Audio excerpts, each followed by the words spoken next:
Here's the studio apartment deck up here, kind of view out to the yard right there.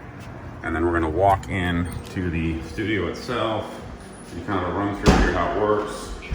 So this generally, people put their bed right across here. There's easily enough room for a queen bed to fit from that wall up to the air conditioner right here. There's that wall there. Your closet is right here. And there's quite a bit of storage up top over there as well. Kitchen countertop here for some high top stools there.